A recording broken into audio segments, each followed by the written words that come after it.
In the midst of budget hearings for the Guam Public School System, Superintendent Dr. Narissa Schaefer tells PNC News she is grateful the legislature and the governor's staff came up with the legislation that would solve the ongoing problems with the interim and permanent John F. Kennedy High School campus. Dr. Schaefer says the revised Bill 14-S gives a lot of encouragement, especially with the stimulus funding identified to rebuild the Upper Tumon campus. Because we have already identified the funding source for proceeding with the rebuilding of JFK, that is something that's really going to encourage our stakeholders. So what exactly changed in the tax credit legislation? Speaker Judy Wampat says Core Tech International would now receive business privilege tax credits instead of the income tax credits to pay for the use of the interim Tiyan site.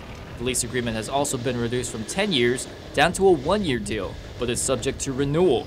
Lawmakers also would appropriate $4.5 million from the 2010 budget to pay for the first-year lease. And finally, they stress GPSS must make JFK a priority and earmarked at least $30 million in federal dollars for the campus.